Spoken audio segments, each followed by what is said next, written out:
malam hari ini waktu Amerika, pagi hari tentunya waktu Indonesia, dan kita bersyukur dapat kembali bersama-sama untuk mempelajari pelajaran sekolah sahabat kita, perundungan akan firman Tuhan yang akan kita adakan pada saat ini, dan juga nanti untuk berdoa bersama dengan pokok-pokok doa yang dapat Anda sampaikan kepada kami dan juga kepada tim doa daripada Jemaat Fisdak. Baik, untuk memulaikan acara kita, saya ingin mengundang Ibu Syana Lalawan dari Indonesia untuk dapat membuka dalam doa. Silakan Ibu Syana. Mari kita berdoa. Bapa di surga, Bapa yang penuh kasih, Bapa yang kami sembah siang dan malam. Terpujilah namamu Bapa, karena sampai saat ini Engkau masih memberkati kami, Engkau masih memberikan napas hidup. Terlebih ya Tuhan, kami masih dapat berkumpul bersama-sama untuk memuji muliakan namamu, mendengarkan firman-Mu yang berasal dari sekolah sahabat. Tuhan kiranya memberikan Roh-Mu yang kudus untuk memberkati kami, menempati hati pikiran kami ya Bapa, untuk ya Tuhan kami dapat mempraktekkan dalam kehidupan kami akan firman-Mu. Terutama ya Tuhan Engkau memberkati Pendeta Stephen Rantung yang akan membawakannya, agar benar-benar ya Tuhan yang berasal daripada-Mu, yang juga dapat mengubah tabiat kami yang belum setuju dengan kehendak-Mu. Terima kasih Tuhan atas segala berkat dan pimpinan-Mu. Kami berdoa dalam nama Yesus Kristus Juru Selamat yang telah menebus kami dari dosa. Amin. Amin. Terima kasih banyak Ibu Syana. Puji Tuhan, terima kasih. Baik saudara, kita akan langsung saja. Puji Tuhan, tadi malam ya, hari penutupan Sabat, Pendeta Muda Tulus sudah membagikan pelajaran kita, permulaannya. Dan pada saat ini kita akan masuk kepada perjanjian yang utama ya, Keluaran 19 ayat 5 ya, di sana saya percaya ini ya, sekarang jika kamu sungguh-sungguh mendengarkan firman-Ku dan berpegang pada perjanjian-Ku, maka kamu akan menjadi harta kesayangan-Ku sendiri dari antara segala bangsa, sebab Akulah yang empunya seluruh bumi. Ini adalah ayat tema untuk sepanjang minggu ini, dengan judul sepanjang minggu ini adalah perjanjian yang utama. Dan pada malam hari ini kita akan membahas tentang dasar-dasar daripada perjanjian. Inilah yang kita akan lihat pada saat ini ya. Mari kita langsung saja kepada pelajaran kita pada malam hari ini. Sana dikatakan, Aku akan, Kejadian 17 ayat 2, Aku akan mengadakan perjanjian antara aku dan engkau. Jadi yang mengadakan perjanjian ini antara siapa ya? Antara Allah dan engkau, manusia ya. Dan aku akan membuat engkau sangat banyak. Jadi di sini kita lihat ini perjanjian yang kita nanti akan lihat, ini perjanjian antara Allah dan Abraham. Ya, perjanjian antara Allah dan Abraham. Kejadian 17 ayat 2. Nah, kata Ibrani yang diterjemahkan perjanjian, bahasa Inggrisnya covenant, yang muncul sekitar 287 kali. Ya, dalam perjanjian lama adalah kata bahasa Ibraninya berith, ya, kata berith. Nah, kata ini dapat diterjemahkan juga sebagai wasiat atau surat wasiat, testament. Ya, makanya di dalam Alkitab bahasa Inggris ada katakan Old Testament, New Testament, wasiat yang lama atau surat wasiat yang lama, dan surat wasiat yang baru atau covenant, ya, perjanjian lama dan juga perjanjian baru. Sangat disayangkan ya. Tentunya ada hal yang dapat kita jelaskan sehubungan dengan perjanjian lama dan baru tersebut yang berdasarkan dari kitab Yeremia 31 ayatnya yang ke-31. Tetapi banyak umat Kristen yang katakan, oh ini perjanjian yang lama itu udah tidak perlu lagi. Ya, kita tidak perlu lagi dengan perjanjian yang lama, kita hanya pegang perjanjian yang baru. Nah, kalau kita nanti pelajari sepanjang triwulan ini, satu triwulan ini, kita akan dapati tentang apa sesungguhnya perjanjian yang lama dan baru. Seberapa bedanya mereka? Apa yang membedakan mereka? Atau apa perubahan yang telah terjadi? Nah, mungkin spoiler alert-nya dapat saya katakan bahwa tidak ada yang apa ya, kecuali yang lama itu di dalam apa ya, ada ditunjukkan di luar, sedangkan yang baru itu kalau bisa sudah tertanam di dalam hati kita. Tapi poinnya adalah itu berbicara brief itu, kembali lagi pelajaran sekolah sahabat kita, berbicara tentang apa? Wasiat, perjanjian atau surat wasiat atau surat perjanjian. Nah, asal mula kata ini tidak jelas. Ya, untuk pada saat saya mengambil masteral saya di Filipina, maka tesis saya untuk Master of Art in Religion di Perjanjian Lama adalah sehubungan dengan perjanjian, ya, sehubungan dengan the Sinaitic Covenant in Daniel, di Daniel pasal 9 ayatnya 27. Jadi berbicara tentang the covenant itu, perjanjian itu di Daniel 9 ayat 27. Jadi saya baca tentang apa itu asal usul, arti kata daripada berith ini. Ada yang katakan dari Akadian baru, BARRU ya, baru. Tapi belum jelas, bahwa tidak ada ahli Alkitab yang dapat melihat apa arti sesungguhnya daripada kata berith ini ya. Jadi dengan kata itulah sebabnya pelajaran sahabat kita katakan asal mula kata ini tidak jelas, tetapi telah berarti, dan itu betul ya. Tetapi itu telah berarti mengikat dua pihak bersama-sama. Ada ikatan, ada bond atau ikatan ya, mengikat dua pihak bersama-sama. Akan tetapi kata berith ini digunakan untuk beragam jenis ikatan. Apakah antara manusia dengan manusia atau antara manusia dengan Allah. Kata tersebut biasa digunakan di mana ada dua pihak, ya, adalah manusia dan secara khusus digunakan secara rohani, ya, ada untuk perjanjian antara Allah dan manusia. Dan penggunaan secara rohani itu sepenuhnya adalah sebuah metafora yang didasarkan atas penggunaan biasa, tetapi memiliki konotasi hubungan yang lebih dalam, menurut Arthur Thompson dalam Covenant di Old Testament di ISBE, International Standard Bible Encyclopedia. Jadi seperti perjanjian perkawinan, perjanjian kitab suci berarti sebuah hubungan atau sebuah persetujuan. Sebab sebagai satu persetujuan, perjanjian kitab suci ialah itu berisi 3 unsur dasar. Perjanjian kitab suci ialah berisi 3 unsur dasar. Yang pertama, Allah meneguhkan janji-janji perjanjian itu dengan sumpah. Ya. Kalau kita lihat Galatia 3 ayat 16 dengan vow, ya, dengan Allah mengadakan vow. Ya. Yang kedua, bahwa di dalam perjanjian tersebut ada kewajiban, ada hal-hal yang dituntut, yaitu apa? Penurutan kepada kehendak Allah. Seperti yang dinyatakan dalam 10 hukum dalam Ulangan 4 ayat 13. Dan unsur ketiga adalah cara di mana kewajiban perjanjian Allah sepenuhnya itu digenapi adalah melalui Kristus dan rencana keselamatan. Jadi ada 3 unsur dalam setiap perjanjian, ya. Jadi perjanjian itu mengikat. Jadi dengan kata lain ada sumpah, ada seperti pinky swear-nya atau apa ya. Anak-anak seringkali bikin itu. Jadi itu adalah satu hal yang mengikat dan ada yang diwajibkan untuk dibuat oleh kedua belah pihak. Yang satu mungkin yang memberikan berkat, yang satu untuk dapat memperoleh berkat, ya harus menurut, seperti begitu ya. Dan yang ketiga, di mana kewajiban itu digenapi, itu bukan, kalau kita lihat perjanjian antara Allah dan kita, itu bukan apa yang kita akan berikan kepada Allah, tetapi apa yang Allah berikan kepada kita. Jadi Allah yang buat perjanjian, dan Dia akan memberikan apa? Nanti saya akan bahas sedikit. Ini sedikit berbeda dengan perjanjian dengan apa yang ada di dalam dunia. Kenapa? Karena Allah yang memberikan perjanjian, Dialah yang lebih berkuasa dari manusia, tetapi pada saat Dia memberikan perjanjiannya itu, gantinya Dia mengambil sesuatu dari manusia, tapi Allah sendiri yang memberikan sesuatu yang sangat berharga kepada umat manusia. Jadi, perhatikan 3 unsur. Mari kita kembali ke pelajaran sahabat kita ya. Perhatikan 3 unsur yang didaftarkan di atas, yaitu janji-janji Allah, penurutan kita, dan rencana apa? Rencana keselamatan. Nah, ingat, ini nanti kita akan bahas di hari, saya percaya itu hari Selasa, perjanjian dengan Abraham.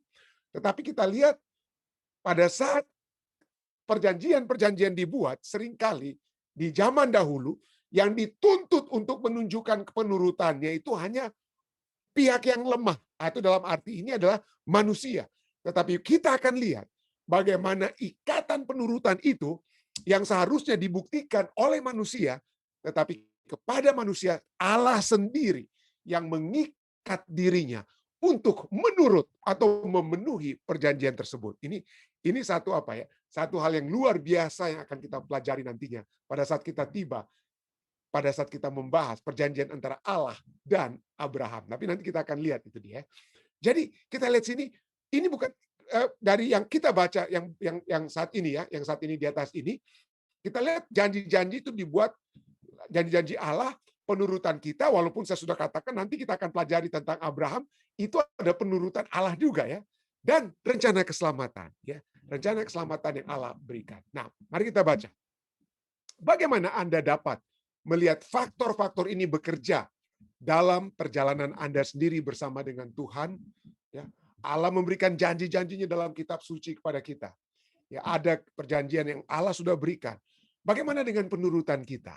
Ya, adakah kita menuruti pada saat Allah katakan, kalau kamu buat seperti ini, ya lihatlah, ya, ada begitu banyak ya, janji-janji Tuhan yang Tuhan sudah berikan, dan poinnya adakah kita memiliki penurutan kepada kehendak Allah tersebut, dan adakah keselamatan itu telah menjadi juga bagian kita. Jadi tuliskanlah satu paragraf yang menggambarkan bagaimana faktor-faktor ini diwujudkan dalam kehidupan kita saat ini. Nah, dalam perjanjian lama, mari kita terus baca ya. Dalam perjanjian lama, jenis sistem korban, ya, jenis sistem korban. Jadi pada saat orang-orang Israel di zaman perjanjian lama, mereka bersalah, mereka harus apa? Ya, mereka harus membawa korban. Khususnya kalau dosa itu semakin berat, mereka harus membawa korban tertentu, dan korban itu harus mereka sembelih sendiri, lalu kemudian apa? Diserahkan. Jadi dengan kata lain, itu menggambarkan apa ya? Bahwa dosa itu apa ya? Dosa itu ada akibatnya. Inilah kita akan pelajari pada saat ini. Jadi dalam perjanjian lama, jenis sistem korban mengajarkan umat tentang keseluruhan rencana keselamatan. Melalui lambang-lambangnya, para bapa dan orang Israel belajar mempraktekkan iman kepada penebus yang akan datang. Dosa mereka, tapi gantinya mereka yang harus menumpahkan darah mereka menumpahkan darah apa? Anak domba atau anak lembu dan lain sebagainya. Jadi itulah yang mempraktekkan iman kepada penebus yang akan datang. Melalui upacara-upacara korban, orang yang bersalah mendapatkan pengampunan dari dosa dan bebas dari rasa bersalah. Berkat-berkat perjanjian itu dapat dipertahankan, dan dengan demikian pertumbuhan rohani, memulihkan citra Allah dalam kehidupan dapat terus berlangsung. Bahkan jika manusia gagal mempertahankan nasib mereka dalam perjanjian tersebut, ya, tapi kehidupan itu dapat apa? Terus berlangsung. Dalam kasih-Nya Allah ingin tetap memiliki apa ya? Satu hubungan dengan manusia. Meskipun pelajaran sahabat kita katakan, meskipun ada perjanjian yang dibuat di antara manusia dengan manusia, kegunaan utama dari kata berith dalam kitab suci Ibrani juga mencakup hubungan antara Allah dan manusia. Menyadari siapa Allah itu dan siapa kita dibandingkan dengan Dia. Jenis hubungan apakah perjanjian itu gambarkan bagi kita. Nah, kita lihat ya, bahwa pada satu pelajaran yang sangat menarik akan kita pelajari ya sepanjang minggu ini. Mungkin saat ini kita masih masih ada kabut yang menyelimuti pemahaman kita tentang perjanjian tersebut. Tapi pada saat kita masuk dari waktu ke waktu, pada saat besok kita mempelajari tentang perjanjian Allah dengan Noah, jadi dengan Nuh, itu kata pertama berith itu muncul pada saat Tuhan berbicara dengan Nuh, ya. Kata berith itu muncul dalam Kejadian 6 ayat 11, nanti kita akan lihat ya. Tetapi disinilah kita lihat bahwa Allah sesungguhnya ingin selalu menjalin, dan bukan hanya menjalin hubungan dengan manusia, tetapi mengikat hubungan dengan manusia. Kenapa Allah mengikat? Kenapa Allah tidak buat bebas saja? Ya. Kenapa Allah tidak buat hubungan yang, dengan kata lain ya, manusia sekarang banyak berpikir dalam hubungan sesama manusia, misalnya dalam hubungan pernikahan. Banyak orang di Amerika ini pikir, wah, kalau hubungan pernikahan itu sangat mengikat. Kita tidak suka diikat-ikat. Kita ingin hubungan yang apa ya? Yang bebas, ya. Free relationship. Jadi walaupun saya punya pacar atau apa ya, marilah kita memiliki persetujuan, saya masih tetap bebas. Jangan kita masuk ke dalam hubungan pernikahan. Tapi Allah bukan seperti kita dengan pemikiran berdosa kita ya. Allah ingin memberikan satu ikatan. Nah, ikatan itu bukan supaya kita tidak bebas. Tetapi ikatan itu adalah Allah berikan. Perjanjian itu Sumpah pernikahan itu bukan hanya manusia yang ucapkan kepada Allah, tetapi Allah Allah apa? Ungkapkan kepada manusia. Kenapa? Supaya manusia memiliki keyakinan, supaya manusia memiliki keamanan, ya, ada proteksi. Nah, kenapa saya katakan ini? Karena kalau kita lihat hubungan manusia, ada orang yang di Amerika Serikat atau mungkin saya percaya di mana saja saat ini ya, mereka masuk ke dalam satu hubungan bersama. Mereka beli rumah bersama, tapi mereka tidak menikah. Artinya mereka memiliki satu hubungan, mereka pindah satu tempat bersama, hidup. Ya, mereka beli properti bersama. Tetapi tahukah Anda, kalau Anda tidak berada dalam satu hubungan pernikahan, tidak ada surat pernikahan, walaupun itu hanya sepotong surat pernikahan, tapi pada saat ada masalah, maka pada saat Anda berpisah, Anda tidak memiliki keterikatan tentang siapa yang memiliki misalnya rumah tersebut atau harta benda ini tersebut. Kalau tidak ada surat pernikahan. Jadi pada umumnya, pada saat seorang pria dan wanita di Amerika Serikat ini masuk dalam satu hubungan, ya mereka menjadi seperti suami istri, tetapi mereka tidak masuk ke dalam satu hubungan pernikahan, maka yang sering kali terjadi adalah kebuntungan, bukan keuntungan, tapi kebuntungan akan menjadi bagian pihak yang lemah. Dan khususnya seringkali yang terjadi di Amerika Serikat ini adalah terjadi kepada pihak wanita. Jadi walaupun mungkin dia mengeluarkan uang untuk pada saat mereka membeli rumah bersama-sama, ya mereka beli rumah bersama-sama, mereka bayar setiap bulan rumah tersebut bersama-sama, antara seorang pria dan wanita. Tapi pada saat mereka berpisah, tidak ada surat pernikahan, maka pembagian harta rumah tersebut biasanya tidak menguntungkan sang wanita. Dan itulah sebabnya, ya, itulah sebabnya dari sini saja kita sudah melihat kenapa sampai Allah ingin supaya kita bisa masuk ke dalam satu hubungan pernikahan yang resmi. Allah ingin masuk ke dalam satu hubungan pernikahan yang resmi dengan manusia agar supaya ada apa? Ada garansi dari keadaan yang terbaik yang dapat Allah berikan kepada manusia. Kalau misalnya Allah hanya dalam tanda kutip kumpul kebo istilahnya, Allah hanya kumpul kebo dengan manusia, maka Allah tidak terikat untuk memenuhi janji-janji yang dapat Dia berikan kepada manusia. Tetapi keterikatan perjanjian tersebut telah memberikan keuntungan bukan kepada Allah, tetapi kepada manusia. Dan kita lihat pelajaran kita ya, pendahuluan ini, bagaimana rencana keselamatan itu pada saat ada covenant tersebut, maka Allah terikat untuk memenuhi perjanjiannya. Dan kalau kita lihat dalam Alkitab ya, Allah memang orang bilang ya sangat rindu. Saya tidak menggunakan kata pasar di Indonesia ngebet ya. Tapi Allah sangat rindu menjalin satu hubungan dengan manusia. Ya, coba kita lihat ya, hubungan Allah dan manusia itu bagaimana itu sangat hebat, ditekankan. Penciptaan alam semesta ini hanya 2 fatsal, hanya Kejadian 1 dan Kejadian 2. Dan sekalipun demikian Kejadian 2 sekalipun itu berbicara fokusnya itu adalah kepada penciptaan manusia. Ya, tentu saja Kejadian 1 berbicara penciptaan semuanya ya. Tapi Kejadian 2 fokusnya itu dimulaikan dengan Adam, lalu kemudian diciptakan apa? Sepertinya ya, seakan-akan menciptakan tumbuh-tumbuhan, lalu binatang, lalu kemudian Hawa. Jadi dimulai dan diakhiri dengan manusia. Dan di tengah-tengahnya adalah apa? Tentang tumbuh-tumbuhan dan apa? Binatang. Tapi kita lihat di situ, walaupun demikian, oke lah kita katakan Kejadian 1 dan 2 berbicara tentang penciptaan alam semesta. Fatsal, 2 fatsal saja. Tapi coba kita lihat. Pada saat Allah masuk ke dalam satu hubungan dengan manusia, berapa fatsal yang Dia tulis? Ya. Dengan Abraham ada 13 fatsal. Dengan Abraham ada 13 fatsal. Allah memberi rincian tentang hubungannya dengan Abraham.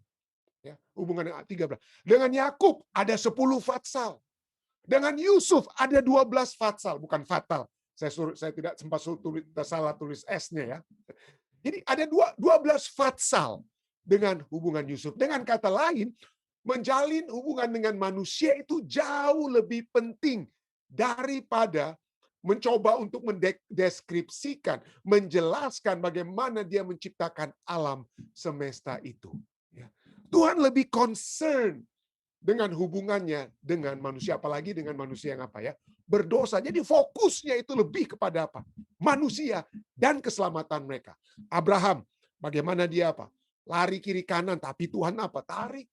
Keselamatan Abraham itu menjadi penting bagi Tuhan. Yakub juga membuat masalah, tapi Tuhan apa?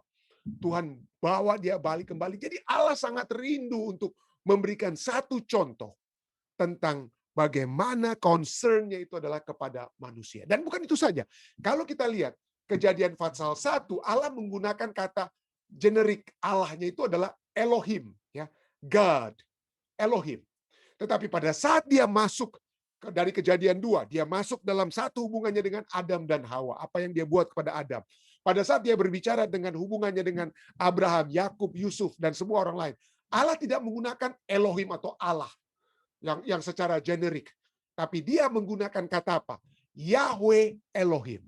Kenapa? Yahweh Elohim itu adalah satu nama pada saat Allah memasuki satu hubungan yang secara khusus dengan manusia. Jadi untuk namanya sendiri secara khusus, dia tidak menggunakan nama apa? Misalnya, dia tidak menggunakan kata apa? Pendeta, tidak. Tapi dia katakan apa? Pendeta rantung. Ah, dengan kata lain lebih apa? Lebih spesifik. Dengan kata lain, Allah menggunakan apa? Istilah yang lebih spesifik pada saat dia menjangkau kita, manusia. Jadi kita bisa lihat dari sejak semula.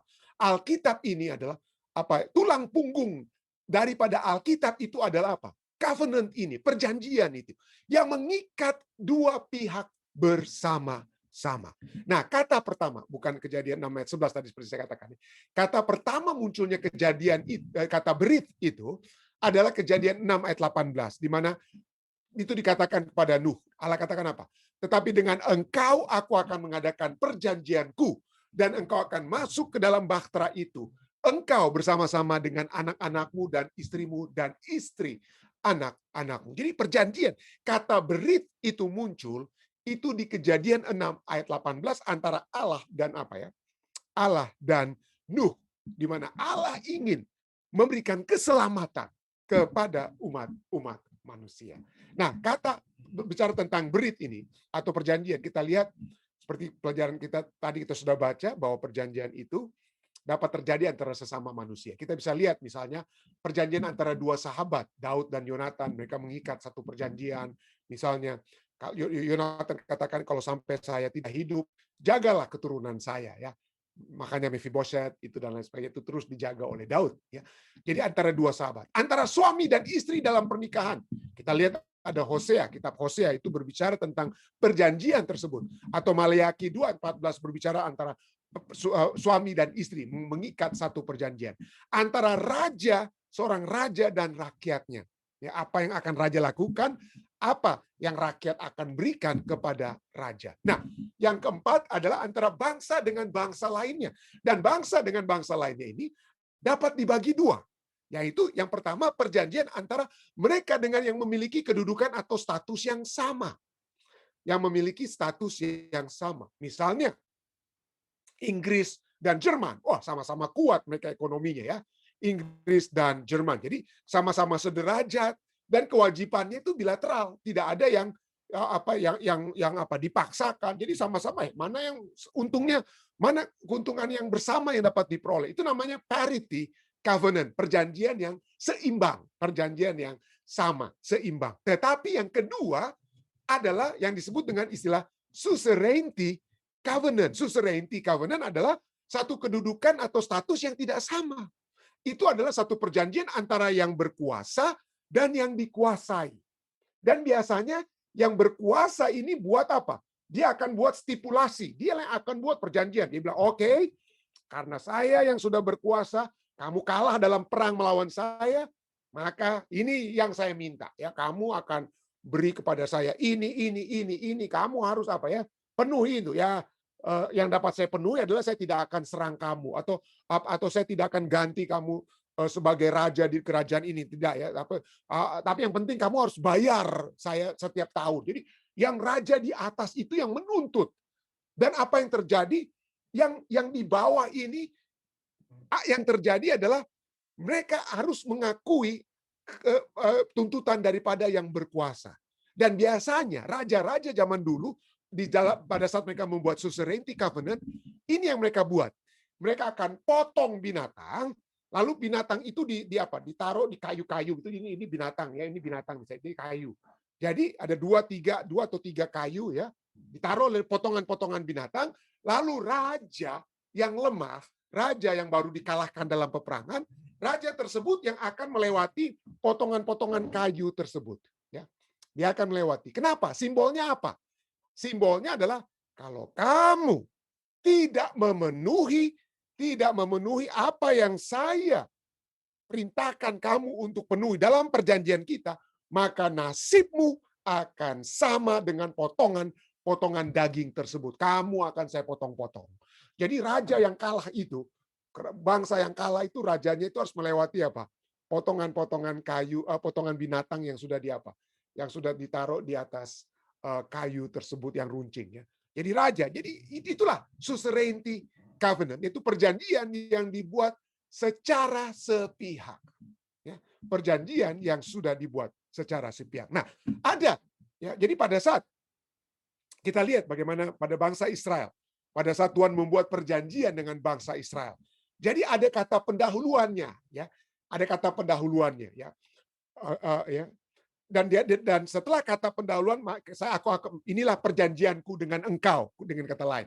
Lalu kemudian ada sejarahnya, yang seperti kita lihat dalam Keluaran 19, Tuhan katakan sejarahnya apa? Aku telah membawa engkau keluar dari Mesir, bagaikan di bawah kepak sayap burung Raja Wali.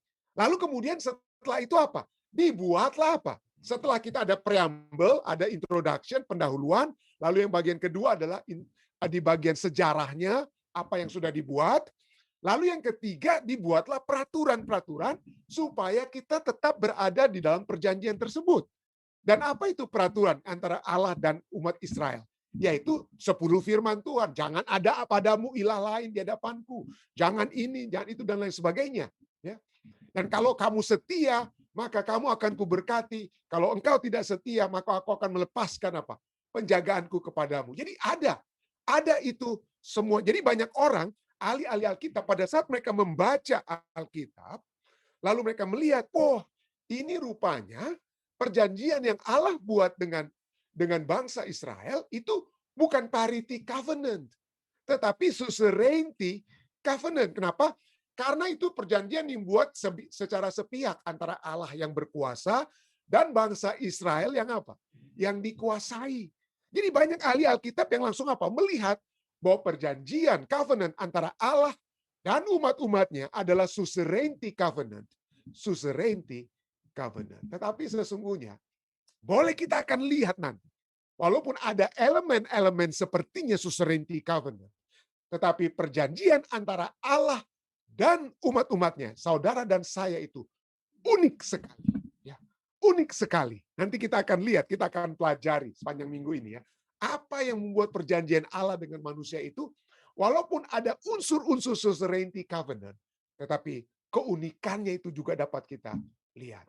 Tetapi mari kita kembali ya. Nanti kita akan simpan itu dia pada saat kita melihat perjanjian dengan yang lainnya. Tapi kata berit muncul dalam perjanjian antara Allah dan Nuh pertama kali. Kata berit juga muncul dalam perjanjian antara Allah dan Abraham dan lain-lain sebagainya. Ada 287 kali itu disebutkan di dalam Alkitab. Tetapi bukan berarti di dalam antara Allah dan Adam dan Hawa itu tidak ada perjanjian ya. Walaupun tidak ada kata berit, tetapi Kejadian 3:15 kita bisa melihat bagaimana perjanjian tersebut ada ya, walaupun tidak secara langsung. Di sana dikatakan apa? Aku akan mengadakan permusuhan antara engkau dan perempuan ini. Allah berkata kepada ular ya, keturunanmu dan keturunannya. Keturunan manusia, keturunan perempuan ini akan meremukkan kepalamu dan engkau akan meremukkan tumitnya. Ini perjanjian yang Allah buat, ya, yang Allah buat antara setan dan apa? Dan Hawa atau umat manusia. Apa yang akan terjadi? Ya, apa yang akan terjadi. Dan dari sinilah kita melihat bagaimana Allah memberikan ini. Selalu kita harus lihat kenapa ini, saya katakan salah satu keunikan daripada covenant antara Allah dan manusia. Yang berbeda dengan suzerainty covenant, covenant antara yang berkuasa dengan yang dikuasai adalah bahwa pengharapan yang diberikan oleh Allah itu adalah sesuatu hal yang apa? Yang kurang terdapat di dalam suzerainty covenant. Kurang terdapat. Yang ada dalam suzerainty covenant adalah beban. Tetapi kalau kita lihat dalam setiap hal yang Allah lakukan dengan manusia, yang terutama yang akan selalu kita lihat adalah Allah selalu memberikan pengharapan. Pengharapan apa? Keselamatan. Dan pengharapan keselamatan itu, kalau kita lihat keturunannya akan meremukkan kepalamu, seakan-akan itu keturunan manusia atau manusia yang melakukan sesuatu. Tetapi kita ketahui bahwa manusia dari keturunan Hawa itu tidak lain adalah anak Allah itu sendiri. Atau Allah itu sendiri. Jadi yang memenuhi perjanjian itu bukan mereka yang dikuasai yang harus memenuhi perjanjian itu, tetapi Allah sendiri yang membuat perjanjian. Dia memastikan perjanjian itu untuk dapat berjalan sesuai dengan yang dikehendaki. Kalau suzerainty covenant, yang berkuasa mengharapkan yang dikuasai memenuhi perjanjian, mengusahakan perjanjian tersebut. Tetapi di sini kita lihat, di dalam perjanjian antara Allah dan manusia, Allah yang mengusahakan agar perjanjian itu apa? Terjadi. Dan tidak heran kita bisa melihat dalam Alkitab bahwa perjanjian antara Allah dan manusia itu diulang-ulangi. Diulang-ulangi. Kenapa? Karena Allah lupa. Ya. Kenapa harus diperbaharui? Kalau kita lihat masalahnya bukan dikarenakan Allah yang melupakan perjanjian, tetapi dikarenakan oleh sebab manusia yang lari terus dari apa? Perjanjian tersebut. Manusia yang terus-menerus lari, tidak heran pada saat perjanjian itu diperbaharui dengan Nuh. Itu sebabnya apa? Kenapa harus Nuh mendapatkan perjanjian kembali dari Allah dalam Kejadian 6 ayat 18 seperti kita sudah baca tadi? Karena Kejadian 6 ayat 11 katakan apa? Adapun bumi ini telah rusak di hadapan Allah dan penuh dengan kekerasan. Penuh dengan kekerasan. Dan kalau kita lihat, pada saat manusia rusak tersebut, gantinya Allah hancurkan semua dengan kata lain. Tetapi dia memberikan kesempatan melalui Nuh berkhotbah selama, kita akan bahas besok malam, 120 tahun, saudara, panggil siapa yang mau bertobat. Siapa yang dapat diselamatkan. Ya, karena Allah ingin memastikan bahwa perjanjian yang dia buat itu akan berhasil. Ya, akan berhasil. Dia tidak hanya main hukum-menghukum, tetapi dia Allah yang memiliki pengharapan dan berharap manusia yang kepala batu ini, yang rusak ini, yang penuh dengan kekerasan ini akan berbalik. Seperti Hosea, istrinya tidak apa? Istrinya tidak setia, istrinya yang orang Manado bilang kalabur, lari. Tapi Hosea yang cari. Itulah gambaran Allah. Allah yang harus mencari pasangannya yang lari dari dia. Kenapa? Karena dia ingin pasangan itu berbalik. Dia ingin agar perjanjiannya dengan manusia itu apa?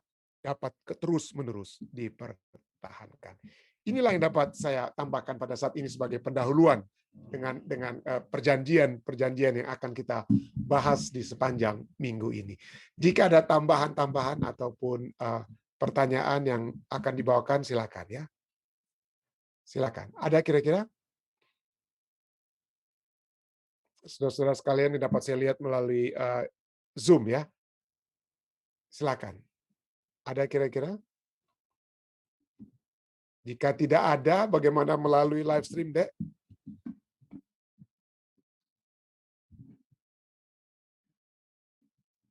Oke, jika tidak ada, kita akan masuk kepada bagian yang kedua.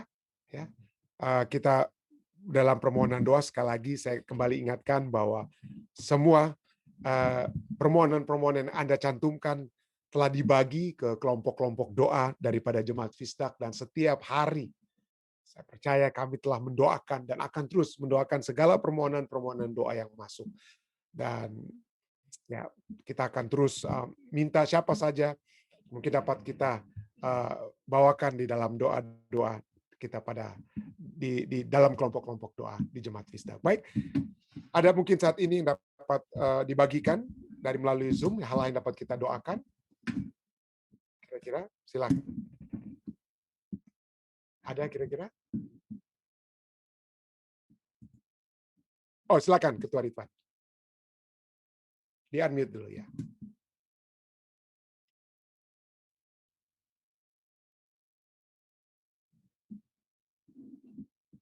Belum sempat ya. Oke, silakan ya. Terima kasih semuanya. Saya mau bersaksi dan mengucap syukur untuk doa-doa yang sudah diberikan pada saya, khususnya hari Jumat kemarin.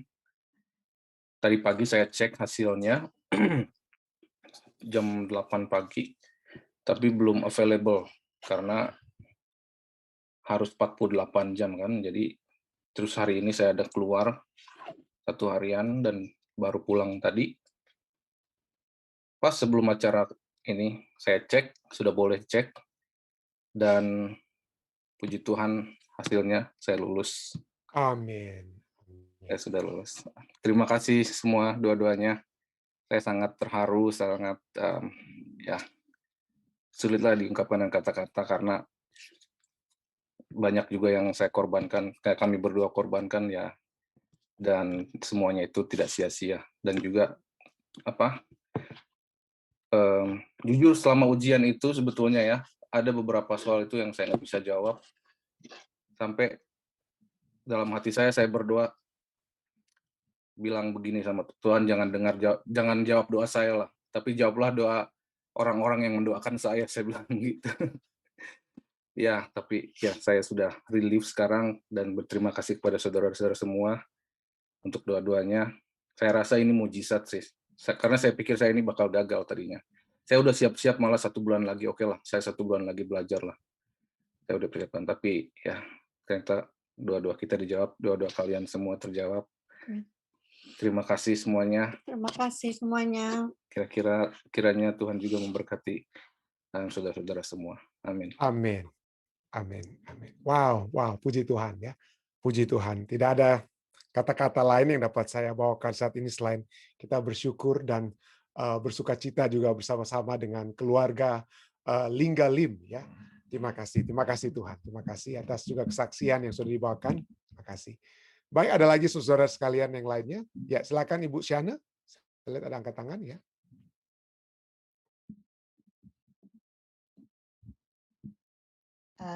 Terima kasih kesempatannya, Pak Pendeta. Tolong doakan atau tim doa untuk KKR Basudara Ministry. Tanggal 18. Ini sudah KKR yang keberapa Ibu Syana? Waktu lalu kan kita juga sudah kedua atau ketiga kali nih selama pandemik ini ya. Iya, Pak Pendeta. Jadi puji Tuhan.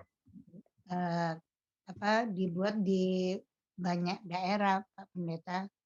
Maluku, Sulawesi, juga Jakarta wilayah 8.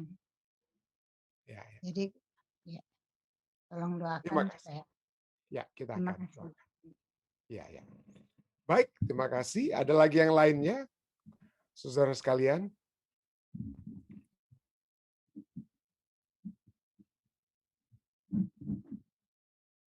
Jika tidak ada melalui Zoom, ada yang melalui live stream, Dek? Ada beberapa ini pendeta dari live stream. Yang pertama dari Ibu Vera Maramis, katanya tolong doakan saudara Nonta yang sedang sakit di Sangir. Saudara apa? Nonta. Oke. Lalu ada silent request dari Om Didi Zebedeus dan juga dari Tante Jane. Jane Sander. Oke. Lalu dari Ibu Meti Sangir, katanya tolong doakan dia sedang tidak enak badan, katanya tangan kirinya tidak bisa diangkat.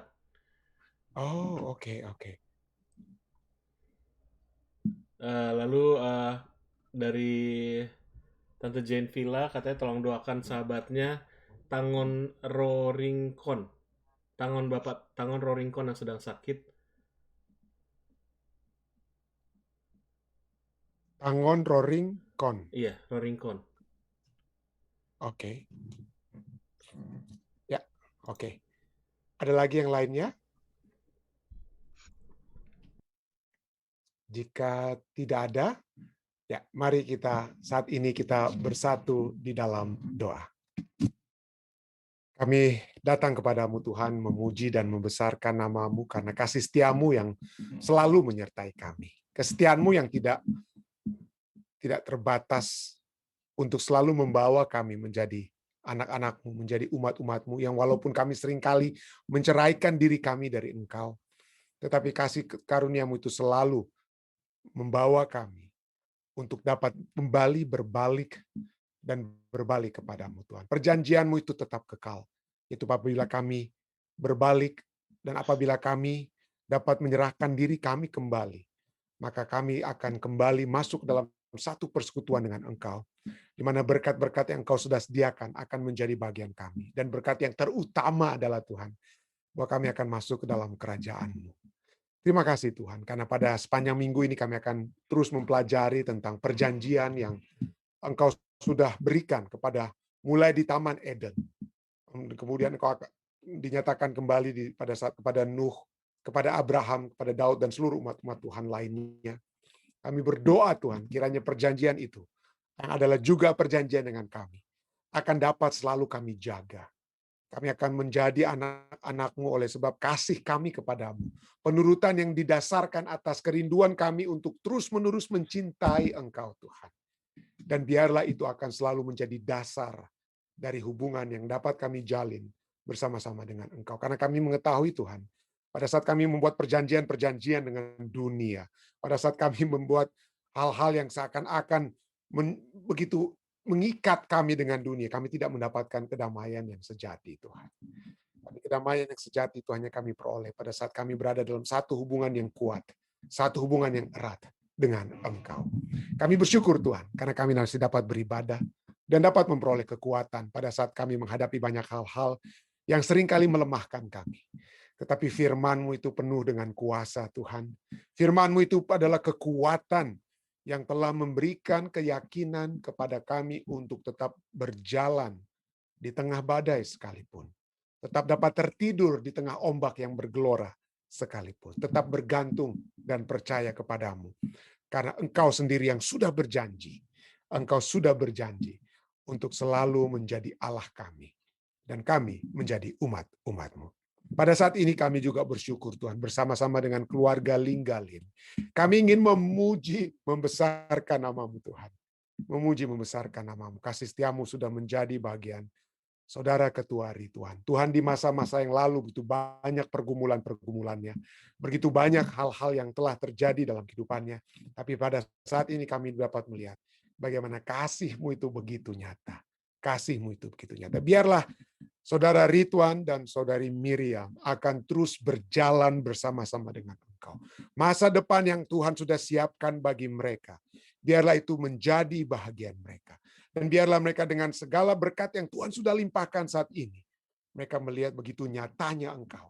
Sehingga kehidupan mereka adalah bukan hanya menjadi kehidupan yang sudah diberkati oleh-Mu Tuhan, tetapi untuk menjadi juga saluran berkat-Mu kepada sesama manusia dan kepada pekerjaan-Mu. Hamba-Mu berdoa Tuhan, langkah-langkah berikutnya yang akan diambil oleh saudara Rituan dengan Miriam, biarlah Engkau akan menyertai setiap langkah perjalanan kehidupan mereka, sehingga mereka akan selalu memuji dan memuliakan nama Tuhan. Oleh sebab langkah-langkah yang mereka akan lakukan tersebut adalah langkah-langkah yang sesuai dengan kehendak-Mu, sesuai dengan rancangan-Mu untuk masa depan yang lebih baik selalu bagi mereka. Terima kasih Tuhan, terima kasih. Dan biarlah ini menjadi satu kekuatan kepada kami semua Tuhan. Bahwa Engkau adalah Allah yang baik. Engkau adalah Allah yang maha kuasa. Engkau adalah Allah yang mendengarkan doa-doa kami. Dan memenuhinya sesuai dengan rancangan-Mu, sesuai dengan kemurahan-Mu, sesuai dengan kemahatauan-Mu yang terbaik yang dapat terjadi dalam kehidupan kami masing-masing. Terpujilah nama-Mu Tuhan. Terpujilah nama-Mu. Pada saat ini juga Tuhan kami datang membawakan permohonan saudara-saudari kami semua. Kami ingin berdoa terus bersama-sama dengan Ibu Ice yang berdoa bagi anaknya Ronald Walean Tuhan. Proses kesembuhannya kiranya itu dapat menjadi bahagiannya. Kami juga ingin terus berdoa bersama-sama dengan Michael dan seluruh anak-anak daripada Christine dan cucu-cucu dari Christine. Kami berdoa kiranya Christine Rotinsulu Tuhan juga dapat memperoleh kesehatan, kekuatan yang pasti dari surga. Kami juga ingin berdoa bersama-sama dengan Bapak Jaminten Sihotang, Ibu Foni yang mendoakan Saudara Alden Sihotang. Tuhan, kami berdoa bagi Saudara Alden. Kami ingin juga berdoa bersama-sama dengan Ketua kami, Ketua Tilaar, keluarga Tilaar Mandagi yang mendoakan Bapak Johan Tambuun agar kesehatannya semakin kuat. Menjadi bahagian. Kami ingin berdoa Tuhan. Kami ingin agar supaya kesehatan yang dapat menjadi bagian Bapak Johan Tambuun dapat Tuhan berikan kepadanya. Kami juga terus berdoa bagi umat-umat Tuhan dalam proses-proses pemulihan mereka. Kami terus berdoa bagi Saudara Weni dan juga kami terus berdoa bagi Anthony. Kami berdoa Tuhan kiranya dengan kekuatan yang pasti dari surga, maka aktivitas Weni dan Anthony akan terus berlangsung dengan baik dari waktu ke waktu. Kami juga ingin berdoa, bukan hanya bagi mereka yang dengan masalah-masalah kesehatan, seperti yang hamba-Mu sudah sebutkan, seperti Ibu Pendeta Paruntu dengan masalah kesehatan yang dapat menjadi lebih baik, seperti juga Tante Yeni Poluan Tuhan, kiranya dengan kesehatan yang dapat menjadi bagiannya, maka dia akan bersuka cita. Juga menjadi bagian Ibu Meiti Sanger yang mengalami masalah tangan kirinya Tuhan yang saat ini tidak dapat diangkat. Kami berdoa Tuhan kiranya Tuhan akan dapat memberikan kekuatan kepadanya. Kami juga berdoa bagi Saudara Tangon Roringkon Tuhan yang telah dibawakan, kiranya dengan kesehatan yang pasti dari surga, maka itu dapat menjadi satu sukacita Tuhan, karena Engkau yang mendengar doa-doa kami. Kami juga berdoa bagi Saudara permohonan doa Ibu Pendeta Vera Maramis yang mendoakan Saudara Nonta yang sakit saat ini di Sangir. Tuhan, kami berdoa kiranya zaman surga dapat menjadi bahagian beliau.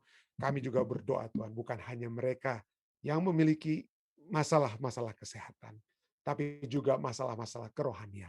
Kami ingin berdoa bersama-sama dengan Ibu Montang untuk adiknya atau saudari adik dan juga kakaknya Saudara Ferry Tuhan. Kiranya kekuatan kerohanian, kiranya bisikan ketukan Roh Kudus akan mengetuk pintu hati saudari adik dan Saudara Ferry sehingga mereka akan mendengar kebenaran, menjadi umat-umat Tuhan yang dipersiapkan juga bagi kedatangan-Mu yang kedua kali. Kami juga pada saat berbicara tentang umat-umat yang disiapkan, kami ingin berdoa bagi KKR Jemaat Basodara, KKR daripada ministry, Basodara Ministry Tuhan yang dibawakan oleh Ibu Shana Laluan Tuhan. Kami berdoa agar kiranya KKR ini dapat menjadi berkat, menjadi satu hal yang membawa jiwa-jiwa terus dapat datang kepadamu. Kami juga mengetahui ada begitu banyak saudara-saudari kami yang sudah membawakan silent request mereka, seperti Saudara Didi Sebedius. Kami juga terus membawakan silent request daripada saudara-saudari kami lainnya, mungkin hamba tidak sempat sebutkan satu persatu, seperti Evi dan Angel. Dan kami berdoa Tuhan, kiranya silent request ini Tuhan akan mendengarkan. Dan secara khusus, hamba-Mu ingin berdoa bagi Ibu Jane Asa di Colorado Tuhan. Kiranya Tuhan akan selalu menyertai dia. Tuhan akan mendengar permohonan-permohonannya. Tuhan akan menyediakan masa depan yang Tuhan sudah rancangkan. Ya, masa depan seperti Yeremia 29 ayat 11 katakan, rancangan-rancangan-Mu yang terbaik yang dapat terjadi dalam kehidupannya. Biarlah itu dapat terjadi Tuhan. Dan biarlah Tuhan akan juga menjaga klien-klien yang sedang dijaga pada saat ini. Kami berdoa Tuhan, kiranya dengan kekuatan dari surga itu akan selalu menyertai Ibu Jane Asa, sehingga dia akan selalu kuat di dalam Tuhan. Kami juga berdoa bagi Sander. Kami berdoa dalam pendidikannya di semester terakhir, dan kiranya persiapan Sander untuk menjadi hamba-Mu Tuhan akan berlangsung dengan baik, dan dia akan menyelesaikan dan selesai semuanya, dan dia akan kembali terus melanjutkan pendidikannya dan akan melayani Tuhan sebagai hamba Tuhan yang dikasihi. Kami berdoa Tuhan juga bagi umat-umat Tuhan yang ada di Jemaat Fisdak. Hamba-Mu ingin berdoa secara khusus bagi Ketua Angli Lalaki dan Saudari Lucy Soputan Tuhan. Lalaki Soputan, kami berdoa Tuhan dalam kehidupan mereka sehari-hari. Kiranya berkat-berkat surga akan menjadi bagian saudara Angli. Dalam segala suatu usaha-usaha pekerjaannya, Tuhan berkati. Berikan kelimpahan-kelimpahan Tuhan, berkat-berkat yang akan juga menjadi saluran berkat kepada orang-orang lain. Berikanlah kesehatan yang semakin sempurna bagi saudari Lucy, sehingga dengan kesehatan tersebut, keluarga ini akan bersukacita di dalam terus bersukacita dalam Tuhan. Hamba-Mu berdoa bagi anak-anak mereka dan cucu mereka. Kiranya penyertaan surga akan terus menjadi bagian Jason yang ada di Southern, akan juga menjadi bagian Julifer. Dengan segala pergumulan kehidupannya, kami berdoa kiranya itu akan menjadi satu kekuatan yang pasti menyertai Julifer dalam kehidupannya. Kami juga berdoa bagi Jennifer dalam pekerjaan yang dia lakukan pada saat ini di Maryland, Tuhan. Tuhan akan selalu menyertai. Berkatilah keluarga ini. Berkatilah juga keluarga mereka yang ada di Indonesia, keluarga besar Soputan. Kiranya penyertaan surga akan selalu menjadi bagian mereka. Hamba-Mu ingin juga berdoa bagi Om Oce Kalangi. Kami berdoa Tuhan, kiranya kekuatan, kesehatan, masalah mata ataupun hal-hal kesehatan lainnya yang waktu lalu mengganggu masalah bagi Om Oce, kiranya itu akan selalu dapat dihilangkan Tuhan dengan kasih dan rahmat-Mu. Dan Om Oce Kalangi akan selalu bersukacita di dalam Tuhan. Bukan hanya memberikan sukacita kepada Tante Liz, anak-anak dan cucu-cucu di Indonesia, tapi juga khususnya bagi Om Oce di Amerika Serikat pada saat ini. Sempurnakanlah Tuhan, sempurnakanlah doa kami pada malam hari ini, dan biarlah Tuhan mendengar semua permohonan-permohonan yang sudah disampaikan yang nantinya akan dilanjutkan oleh tim doa dari Jemaat Fisdak. Biarlah itu akan menjadi satu bau-bauan harum pada saat kami membawa umat-umat Tuhan ataupun sahabat-sahabat kami, saudara-saudara kami, keluarga kami, untuk kami bawakan dalam doa. Biarlah itu menjadi satu bau-bauan yang harum Tuhan. Kami juga berdoa bagi orang-orang tua kami. Hamba-Mu berdoa bagi orang tua hamba-Mu, Papi dan Mami di South Carolina. Kiranya penyertaan juga surga akan selalu menjadi bagian mereka. Terima kasih Tuhan, Kau sudah mendengar dan menjawab doa kami. Sertailah kami Tuhan. Pertemukanlah kami besok di waktu yang sama untuk kembali dikuatkan dengan firman-Mu. Inilah doa dan pengharapan yang hamba bawa Tuhan. Hanyalah di dalam nama Yesus Kristus Tuhan dan Juru Selamat penebus kami. Amin. Sekali lagi terima kasih banyak saudara sekalian yang sudah bersama-sama dengan kami di Jemaat Fisdak untuk acara ibadah kita. Sampai bertemu kembali besok di waktu yang sama. Stay safe, stay healthy, tetap ikuti protokol kesehatan. Sampai bertemu, Tuhan memberkati kita semua.